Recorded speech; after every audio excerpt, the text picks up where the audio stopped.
Welcome to episode 132 of the G2 on 5G.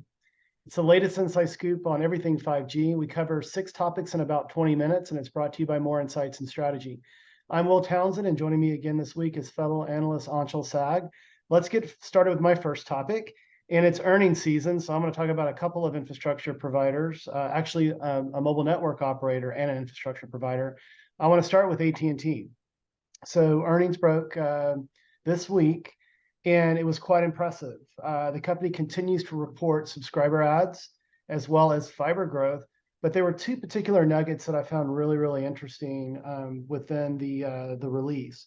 One, AT&T reported that it is continuing to deliver on its mid-band 5G spectrum deployment, and that actually now they're covering 150 million, which is 2 times higher than its original end of 2022 target. So and we've talked about mid-band spectrum, best balance of performance and coverage, and AT&T is really executing against building out those particular assets.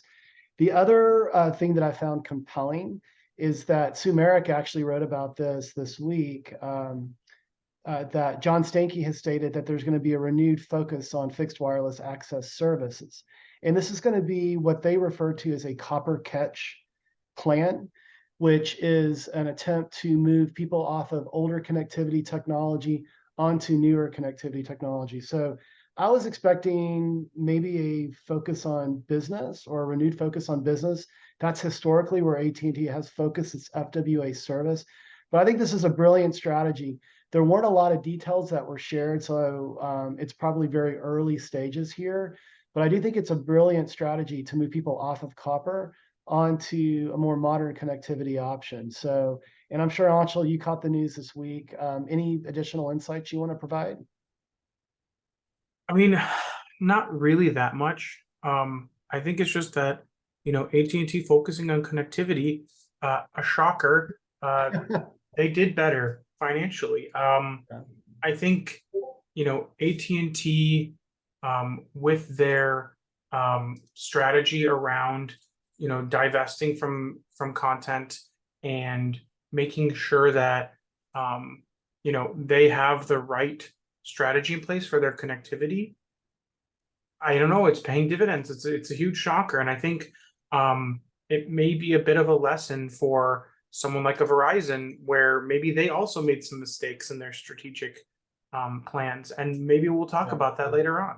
I think we might as well. I'll also add, I'm going to take a victory lap. I talked about my predictions article last week on the podcast, and I pointed to the possibility of fixed wireless access momentum building this year. Probably nothing surprising to our viewers and listeners, but this just sort of echoes my prediction. I did predict that we would see some momentum from AT&T. And thank you, Mr. Stanky, for making that prediction a reality just a week later. But let's move to your first topic, and you want to talk about Verizon and Razer. Yeah, so I think I've talked about this in previous podcasts. Verizon is the launch partner with Razer. I think they're the exclusive launch partner, actually. And this is a 5G handheld gaming device, purpose-built for 5G gaming. So it's the first in the world like it. And Verizon is the first carrier to deploy it. The interesting part is this is also running Qualcomm's first 5G gaming specific chip, the G3X. And it has a 6.8-inch screen, which is actually the same size as a very high-end smartphone, like a Galaxy Note Ultra, or sorry, Samsung Galaxy S22 Ultra, same phone now. And it's an interesting device because it's the first one to really do this, and Verizon is offering it for $399, I think, for the Wi-Fi only version. So there is a Wi-Fi only version if you don't want 5G. The 5G version is $599, so there's a $200 price delta for that modem, which is tough for some people to accept. And I think the biggest mistake I think Verizon's making with this device is that they are charging $30 a month for the 5G plan for it. They are offering, however, a 90-day promotional period where you don't have to pay for it. So I think that's good because it's going to be a good way for them to get people addicted to the service. and being able to game everywhere, anytime. I do think this device probably would be more successful later in the year when Verizon's 5G network coverage and speeds are much better. But I can Right. tell you, as somebody who uses Verizon every day, their ultra wideband network is permeating in more places, but it's still not ubiquitous like T-Mobile's Yeah. or even AT&T's. Actually, I think AT&T and Verizon are a little bit more on par in terms of coverage, but for mid-band at least. But I think it's not quite where T-Mobile is yet, and I think T-Mobile's 2.5 2 year lead is obviously a factor in that. Yeah. But overall, it's a really cool device. I also think that it's kind of a middle happy place between the G Cloud, which is a cloud only gaming device from Logitech, and the Steam Deck, which is mostly a local gaming device. So it kind of balances performance on the local device with the ability to stream off the cloud to access even higher performance, higher quality gaming experiences. Now, that all said, I think this could be a better form factor device. I think the problem is it's basically a tablet with a controller attached to it. So a lot of people are gonna be like, why don't I just buy a phone and attach a controller to that? Right. And they're kind of right in that sense, because this is kind of just like a bigger tablet with a bigger bezel, and it's really not that compact. So I think they're making a mistake in doing this kind of tablet with attached controller on it. They should be doing a full-blown handheld gaming device that has optimized battery and weight and cooling and radio to make it a more tailored experience. And I think that's the one thing I think Verizon's missed here. I mean, not Verizon, but Razer's missed here. Yeah. But we'll see. I haven't had a chance to actually review the device. I'm hoping to get one in hand to test, but I've had some time with it, and those are kind of my quick thoughts on it and what it enables. Well, Razer has a heck of a brand when it comes to gaming, right? They do a lot of PC gaming peripherals as well, and this Yeah. might just be their first iteration. But let me comment on the Verizon pricing. I mean, who came up with $30 a month, man? I mean, I think that's going to limit adoption. Especially to your point, as Verizon continues to work on building out its network. I mean, certainly a millimeter wave is going to provide, pretty decent performance, but it's not available everywhere.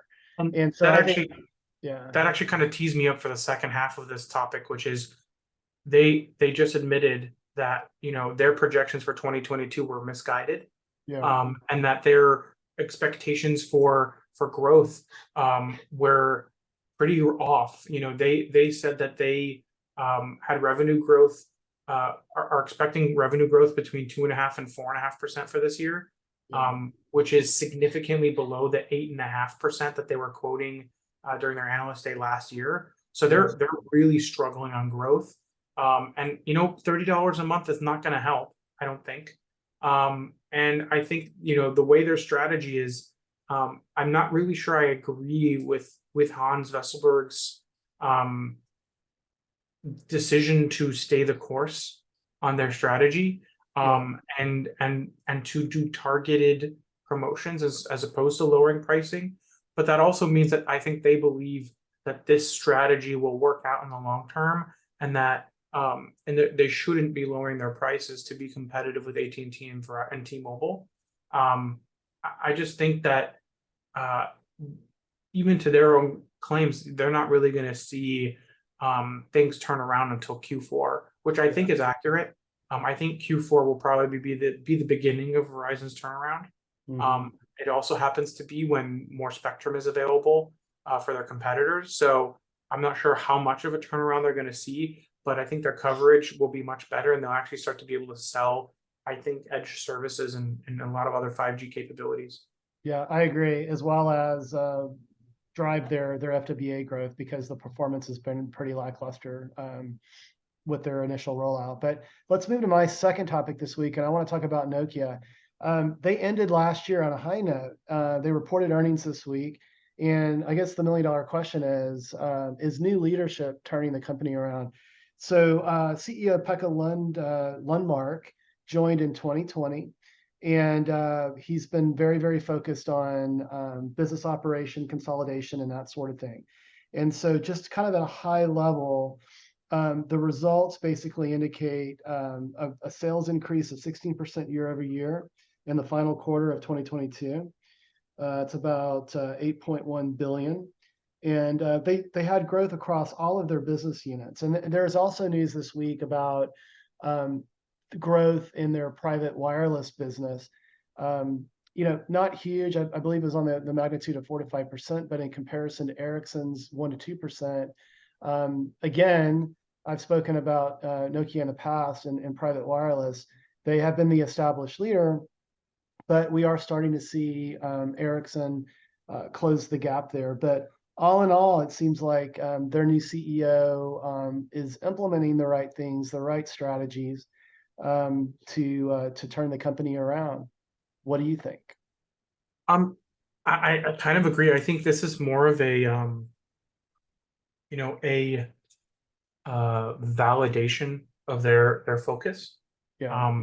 And I think the timing is good too. I think they planned for private networks to take off, and they are starting to. And I think this year will be probably huge for them because private networks are only going to become a bigger thing as network slicing becomes a standard feature in all of the networks. I agree. And combining that public network with the private network will make private networks more valuable, I think. And I also think that this teed them up for their partnership or their multi-year 5G patent agreement that they signed with Samsung. Mhm.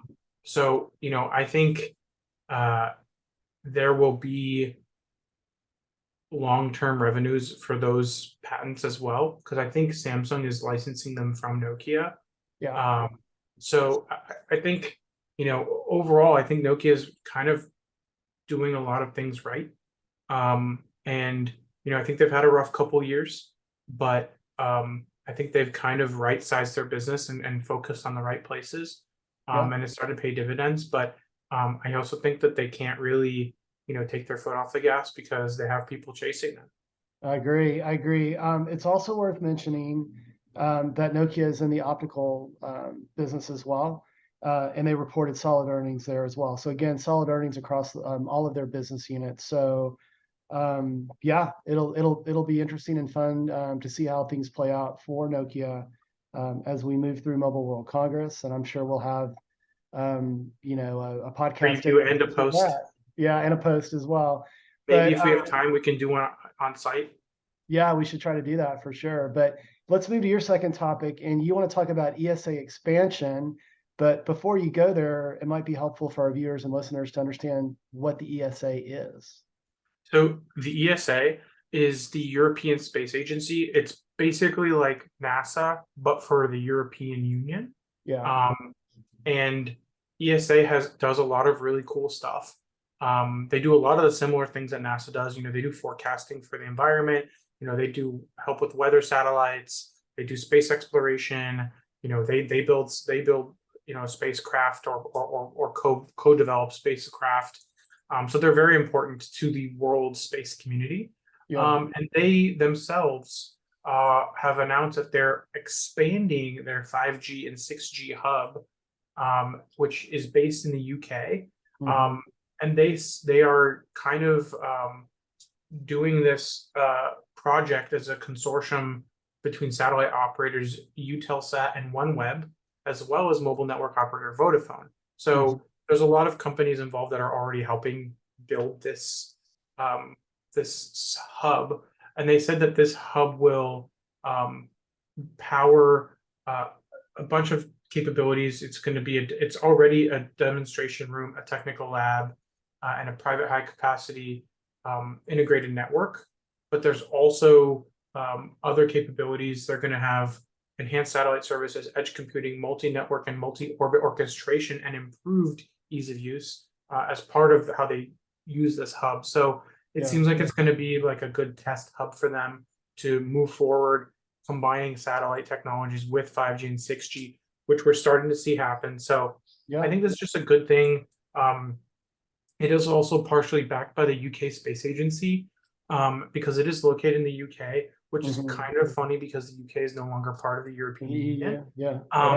But the ESA, I don't think is necessarily directly part of the European Union. I think they might be partly funded by it, but I don't think they're wholly funded by the European Union. So Yeah, that's kind of the deal. It'll be interesting to see what kind of innovations come out of there, because companies like Thales are also based in the UK, Yeah. and could participate in this as well. But yeah, it's interesting, and satellites becoming a more and more interesting and important component of 5G. I totally agree. And this is a super innovative approach from my perspective.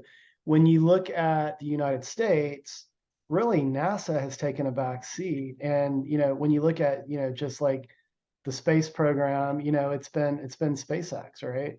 And you don't see as much sort of coordination with NASA like you're seeing with ESA. And so this could signal, a shift in, leadership across the pond here with respect Well, to your point, integrating satellite, low Earth orbit satellite communications into possibly the backhaul to support, a lot of rural deployments of not only LTE but 5G, right? I will just add that the way Europeans operate, especially when you look at the ESA, Yeah, they see it much more of a public good, and a public necessity, and funding for that is a little bit easier to get than it is in the US. yeah, Also, the ESA arguably has better and more accurate weather modeling than the US does. So usually when people look at the European space model for weather and then look at the US space model, the European model is more advanced and more granular. So I think they might already have an advantage in that area. And yeah. they might just keep moving forward because they see it as a necessity for moving the industry forward and helping the European economy move forward. Yeah, no, it makes total sense. Total sense. So let's go to my third and final topic this week. And you actually brought this to my attention. NIST has joined the ORAN Alliance. And so the question that came to my mind was, what could this mean for future 5G deployment? So, Can you um, explain to our readers and listeners what NIST is? yeah, so NIST is the National Institute of Standards and Technology. And what NIST is focused on is really promoting stable and diverse supply chains, which has been part of the push around ORAN. It's Yep. uh, it's disaggregating the RAN and it's bringing new entrants in. It's disrupting the capex and opex, opportunity for operators. But NIST is also heavily involved in ensuring data privacy and cybersecurity. Yep. And this has been one of the criticisms that I've had of Open RAN when you look at the Open RAN Policy Coalition, when you look at the ORAN Alliance, and you look at the underlying working groups within those organizations, there's been very shallow focus on security. And so that's been one of my biggest concerns. So with NIST joining the ORAN Alliance, I think what that means is better hardening of future deployments. Now, certainly 5G new radio, one of its superpowers is improvements in encryption over LTE, but more's got to be done because bad actors continue to be more sophisticated. I cover this. I also manage the security practice for More Insights and Strategy, and it just amazes me at how sophisticated these bad actors are getting in these cyber attacks, nation state attacks, and that sort of thing. So I think this is really good news for Open RAN in general. And I know that I'm the infrastructure guy, you're the device guy, but any additional color you want to add before we move to your third and final? Yeah, I think this is a big deal because NIST, first of all, has funded a lot of the 5G security white papers that the US government has come out Right. with. So I think they're definitely acutely aware of what the security concerns around 5G networks. And I think that they are part of the reason why the US government has pushed so hard on stuff like Open RAN. Yeah. So I think this is something that NIST wanted to happen, and I think was going to eventually happen. But I think they were waiting for ORAN to kind of get more momentum, Yeah. and become something that really has validity in it. And Right. as a result, I think they're helping validate it even further by joining. Yeah. And I think they're going to help drive a lot of the security discussions around what will be part of the standard, and how it will be implemented, in software and in hardware. Yeah. And I think you know, they have all kinds of capabilities that I think other companies wish they could have. And I think they have access to resources that other companies don't have. So Yes. I think them being a part of this is a big deal. I don't know if you read the press release on their website, but they were talking about, promoting stable and diverse supply chains, which Yeah. are a priority for this administration.